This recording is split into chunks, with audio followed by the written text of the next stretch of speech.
Hello everyone. So today we will cover the learning outcome 2 of design technology, which is to understand how to apply a systems approach to electrical design.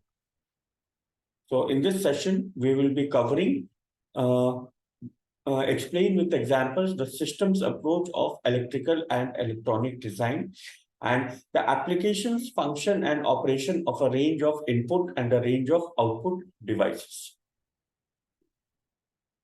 So to begin with, let us first discuss the systems approach to electrical and electronic design.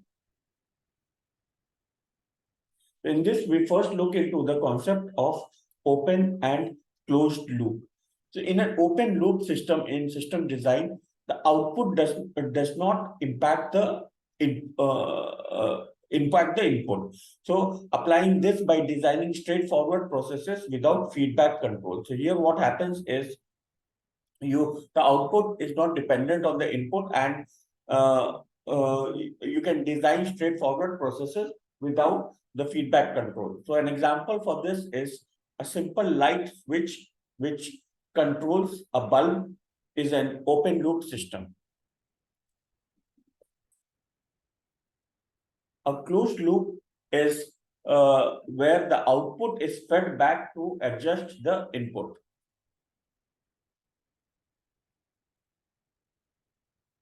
So here, what happens is that the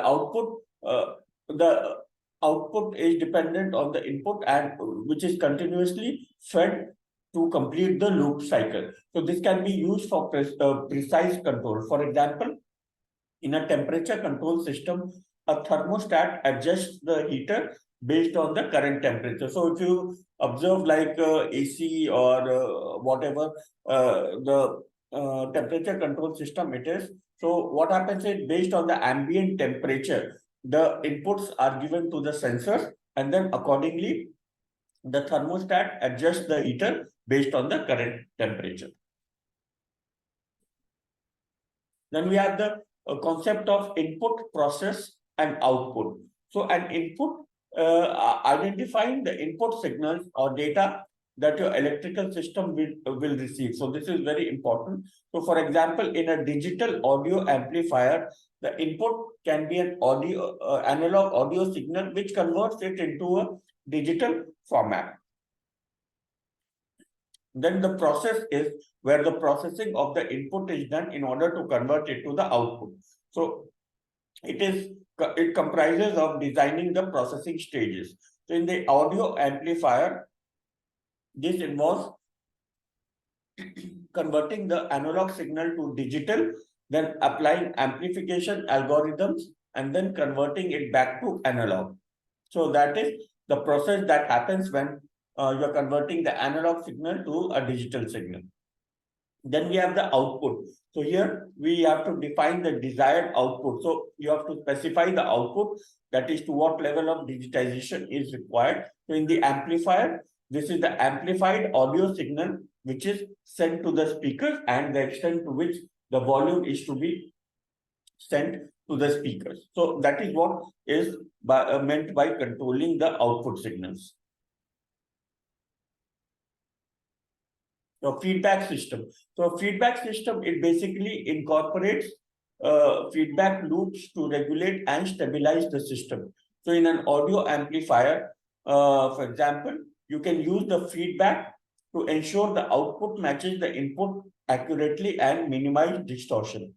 So similarly for a thermostat, the feedback is basically the ambient temperature wherein your output should accordingly match the input based on the thermal signals.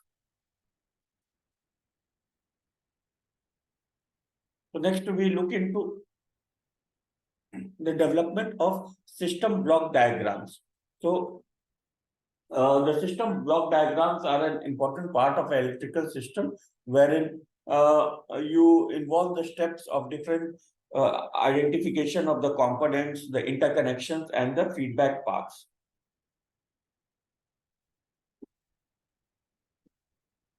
So the first step in development of a system block diagram is to identify the components. So you have to list all the major components and subsystems in your electrical design. So all the components which form a part of the system, these are to be listed so that you have a clear idea of how to interconnect those systems. So the next step is interconnections. So interconnections, it shows how the different blocks will be interconnected and the functioning of each of the block and how they contribute to the overall system. So for example, here you have to indicate how sensors connect to a microcontroller or how different stages of a signal processing chain are connected. So that is the role played by the interconnections algorithm or within the integrated circuits. Then you have the feedback paths. So in this, the feedback path is also included wherever applicable. So the function of a feedback path is to influence the control process. So if a design involves a closed loop control, so remember the example of a thermostat, you need to illustrate how the feedback signal influences the control process. So based on the ambient temperature, so that is the feedback input. And then the feedback path, it provides an input to the sensors, and accordingly the temperatures are regulated in the thermostat. So the feedback paths are important in the electrical circuits. Then you have the inputs and outputs. Like you already studied, the inputs and outputs are to be clearly labeled, wherein the function of the input or basically what are the parameters that are need to be collected in the input, and whatever the output is to be given are clearly labeled. So this helps in defining the flow of information and signals in the system block diagrams. And then finally, the system boundaries. So this, it is important that the boundaries of the system are clearly defined. So this helps in understanding where the design starts and where it ends. So it basically specifies the boundaries of the system, like what all function it will perform and what all functions it will not perform.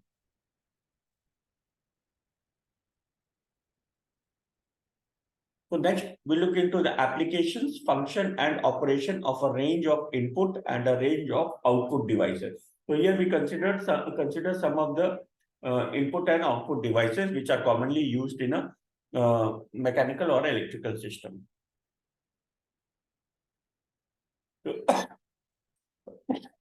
So first one is switches, so which is latched and momentary action. So in the switches, the function is that the switches control the flow of electrical current by making or breaking a connection in a circuit. So the flow of electricity is the main function of the switches. The application of switches are generally for power control, device activation, menu navigation, and various user interactions. And the operations of switches are generally in latched switches, and that it can be you need to define the state like it is an open or closed loop, and it remains unless manually changed. The momentary action, switches change only while being pressed. So imagine the switch on your electrical in your homes where momentary action of the switches change state only while being pressed. So if it is on, it will stay on. If it is off, it will stay off. So next we look into the function, application, and operations of input devices. The first one is the photodiode. So a photodiode, it converts light energy into an electrical current. So that is the main function of a photodiode. And the application of a photodiode is generally in light intensity measurement, optical communication, presence detection, and light sensitive triggering. So photodiode is used extensively in solar panels, where it can be used for light intensity measurement, presence detection, and light sensitive triggering. So the operations, it involves that incident light generates electron hole pairs, which results in a photocurrent that is proportional to the light intensity, and then it is converted into an electrical current. So that is how a photodiode is operated. Yeah. Then we have the phototransistor.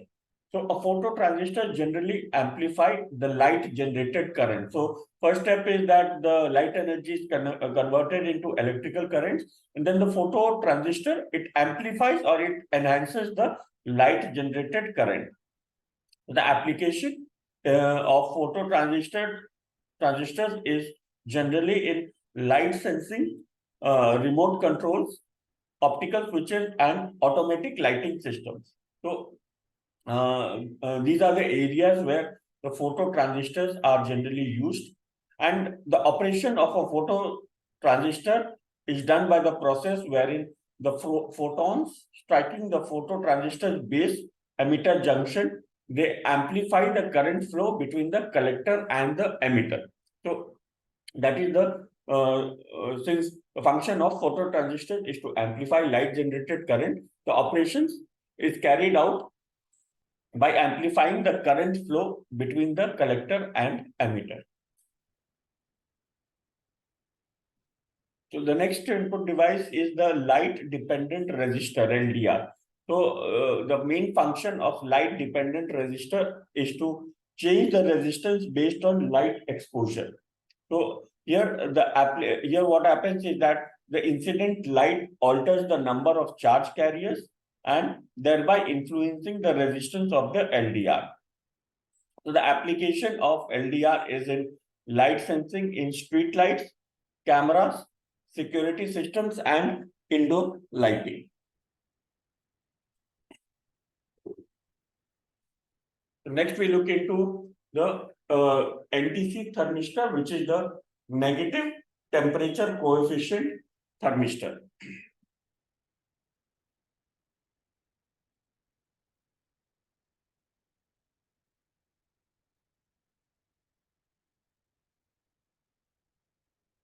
So the NTC thermistor, they change resistance with as and when the temperature changes. So the operation is carried out that when the temperature increases, the resistance decreases due to the higher density of charge carriers, and therefore it leads to a negative temperature coefficient.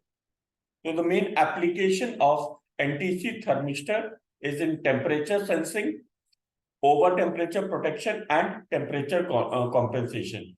So it can be considered as a form of thermostat where it maintains the temperature by sensing the temperature, over temperature protection, and the compensation of the temperature.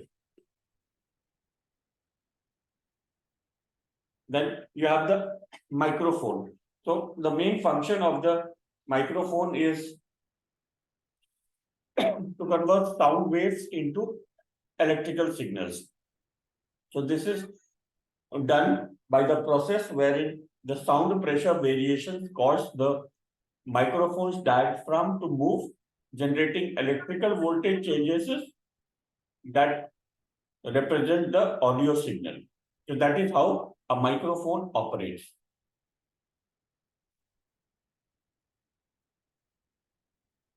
So the application of microphones, as you might have seen, commonly is in voice communication, it is used in audio recording, it is used in speech recognition, is used in sound analysis. So basically it is used for audio recording purposes or communicating over an audio platform. So that is where microphones are generally used. Then next we look into the function, application, and operations of output devices.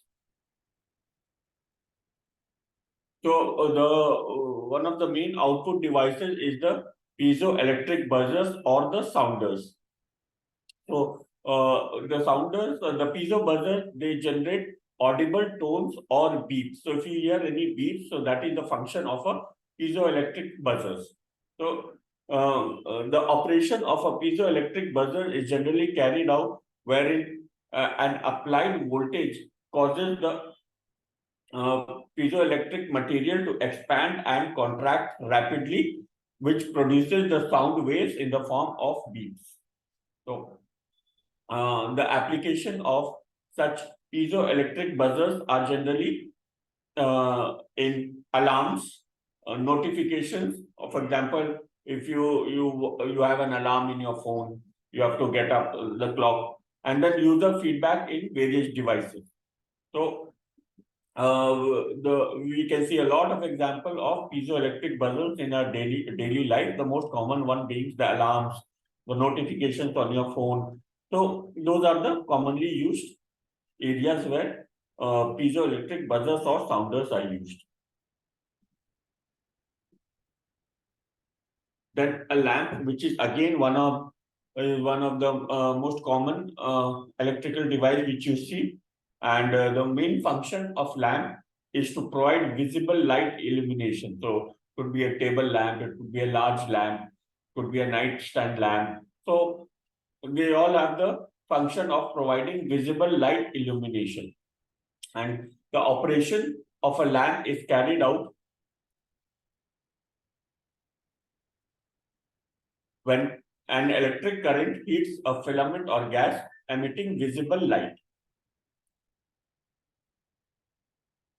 So that is how a lamp operates. And the application of lamp, it is used in common appliances such as lighting in homes, offices, automobiles, and indicator lights.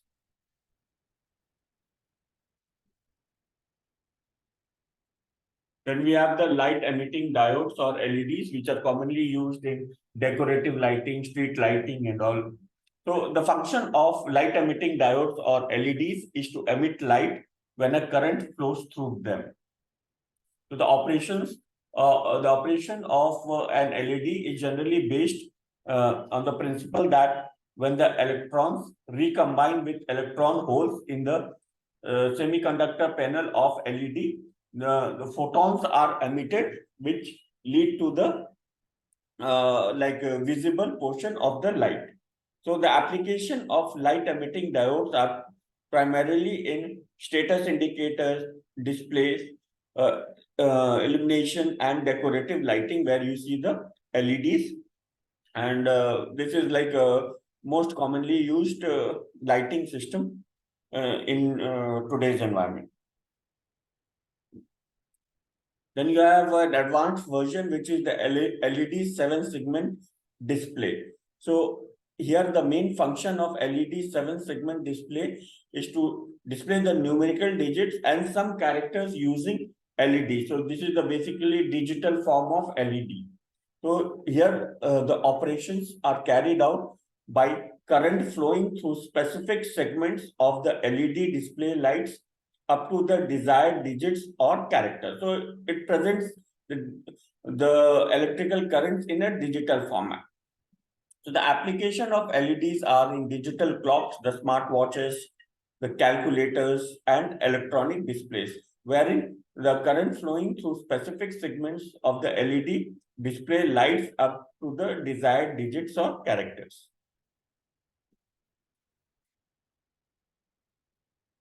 Then the next output device is the dot matrix display. So I'm sure many of you are familiar with the dot matrix printers. And more common application is on the billboards, advertising signboards. So here, the main function of a dot matrix display is to display the alphanumeric characters and graphics through an array of LEDs or pixels. So the operation of dot matrix display is carried out using the principle wherein each light emitting diode or pixel can be controlled individually to display the desired pattern. So basically the concept is the same as an LED, but the pixels are controlled to display the desired pattern. So an application of dot matrix display is information displays, the advertising signs, and the scoreboards. So those are examples of dot matrix display. Then you have the LCD display module. So again, LCDs are most commonly used in televisions and smartphones. So they provide visual information using liquid crystal cells. So the function of LCD is based on the concept that liquid crystals change their orientation based on applied electric field, controlling the passage of light and producing an image, or basically the demonstration which you see on the TV. So it provides a visual information using liquid crystal cells. So the application of LCDs is most commonly seen in computer monitors, laptops, TVs, smartphones, and digital watches. So all of these principles or concepts are being used in practical applications which are a part of your everyday life.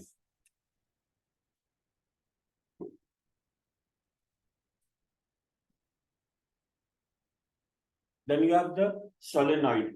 So solenoid is a part of an electrical output system wherein the main function is to generate linear motion by converting electrical energy into mechanical force. So solenoid are basically used for door locks, valves, robotic actuators, and relays. You would have seen solenoids in your door locks mostly. So here it is based on the principle that an electric current creates a magnetic field causing the solenoid's core to move. So that is how the solenoids are used in our daily lives. Then we have the relays. So relays are output devices or which are electrically operated switches that control larger electrical loads. So these are generally used in electrical circuit protection. So the operation of a relay is generally based on the principle wherein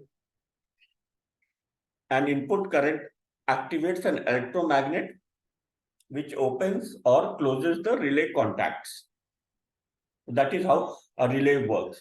So its applications like in common in our day-to-day lives are remote control, automation, and electrical circuit protection. So that is where the relay output is generally used. Then we have the speaker. So speakers, again, we are all familiar with a speaker, which converts electrical signals into sound waves. So sound waves which reaches the ears. So the operation of a speaker is based on the concept that an electrical signal is sent through a coil which generates a varying magnetic field that moves the diaphragm and which leads to production of sound which reaches our ears through sound waves. Again, the most common use of speakers are audio playback, announcements, and notifications. So generally, you will not hear or see the electrical waves, but in order for something to be audible, the electrical currents or electrical signals are converted into sound waves, which are then heard by us for it to generate a meaningful information. So that is the role of the speakers. So that is all for today. In case if you have any questions, you can let me know.